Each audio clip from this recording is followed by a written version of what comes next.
रात का अंधेरा पूरे गांव पर छा गया था। चांद अपनी पूरी रोशनी के साथ जमीन पर चमक रहा था, लेकिन उस रात चांदनी भी किसी साए का हिस्सा लग रही थी। महमूद के गांव के लोग आज भी उस कहानी को याद करते हैं जो उनके दिलों में डर और खौफ भर देती है। क्या तुमने सुना? गंजी चुड़ैल वापस आ गई है, जोया ने अपनी सहेली से डरते हुए कहा। बस करो जोया, ये सब पुरानी कहानियां हैं, कुछ नहीं होता, उसकी सहेली समीना ने जवाब दिया, लेकिन उसकी आवाज भी कांप रही थी। गांव के हर कोने से एक ही बात सुनाई दे रही थी, गंजी चुड़ैल वापस आ गई है। पहले लोग कहते थे कि एक औरत जो अपने गंजे सिर और अजीब चेहरे की वजह से लोगों से अलग रहती थी, उसका मजाक उड़ाया गया। लोग उसे गंजी चुड़ैल कहते थे। एक दिन उसने परेशान होकर अपने घर में आग लगाकर खुद को जिंदा जला लिया। उसका आखिरी शब्द था, मैं वापस आऊंगी, तुम सबको इसका बदला भुगतना पड़ेगा। तब से लोग कहते हैं कि जो भी उस जगह पर जाता है वह कभी वापस नहीं आता। महमूद एक जज्बाती नौजवान था जो कभी किसी बात से डरता नहीं था। जब उसने यह अफवाह सुनी तो उसने कहा, गंजी चुड़ैल का वजूद सिर्फ एक अफसाना है। मैं उस जगह जाऊंगा और साबित करूंगा कि लोग बेवजह डर रहे हैं। उसके दोस्त शफीक और असलम उसके साथ चलने को तैयार हो गए। अगर कुछ है भी तो हम देख लेंगे, शफीक ने कहा। तीनों दोस्त अपने हाथ में टॉर्च लेकर उस जगह की तरफ चल पड़े जहां चुड़ैल के होने की बातें होती थीं। रास्ता डरावना था, पेड़ हवा में झूल रहे थे और हर तरफ सन्नाटा था। ऐसा लग रहा है जैसे ये जंगल जिंदा है, असलम ने धीमी आवाज में कहा। बस शोर मत मचाओ और चलते रहो, महमूद ने जवाब दिया। अचानक एक आवाज सुनाई दी, तुम यहाँ क्यों आए हो? सभी रुक गए। आवाज इतनी तेज और डरावनी थी कि उनकी रूह तक कांप गई।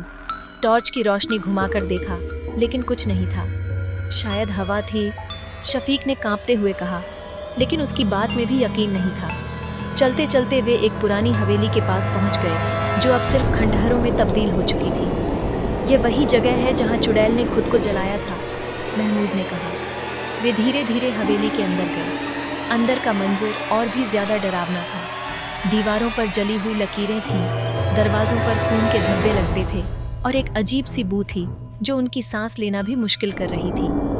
अगर कुछ होगा भी तो यही मिलेगा, असलम ने कहा।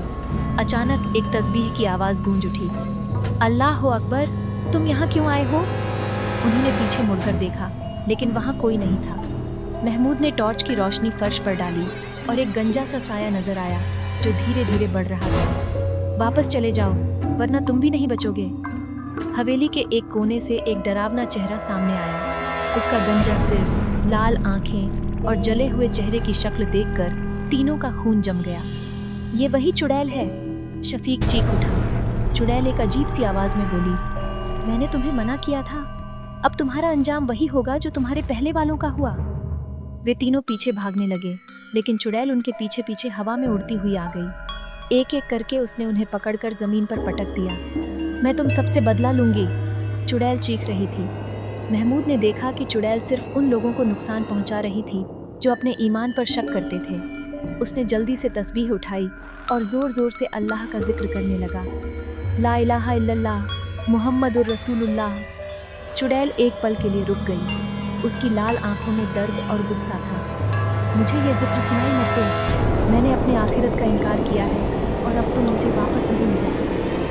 महमूद ने और जोर से दुआ शुरू की, या अल्लाह, हमारे ऊपर रहम फरमा और इस शैतान से हमें निजात दे। अल्लाह के जिक्र की ताकत चुड़ैल के लिए बर्दाश्त करना मुश्किल हो गई। वह जोर जोर से चीखने लगी, तुमने मुझे हरा दिया, लेकिन मैं फिर वापस आऊंगी। एक तेज धुआं हवेली के कोने से उठा और चुड़ैल का साया धीरे धीरे हवा में घुल गया। हवेली एक बार फिर से खामोश हो गई।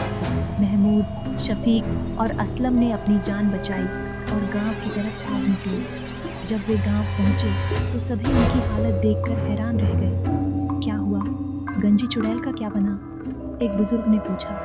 महमूद ने कहा, उसका असर सिर्फ उन लोगों पर होता है जो अल्लाह का जिक्र भूल जाते हैं, जो अल्लाह पर भरोसा करता है। चुड़ैल या शैतान का उस पर कोई असर नहीं होता। ये कहानी हमें सिखाती है कि खौफ सिर्फ तब तक है जब तक हम अपने रब से दूर हैं। जो लोग अपने ईमान और अल्लाह के जिक्र पर कायम हैं, उनके लिए कोई भी शैतान या चुड़ैल डर का कारण नहीं बन सकता। और जो अल्लाह का जिक्र करते हैं ان کے دل سکون پا لیتے ہیں۔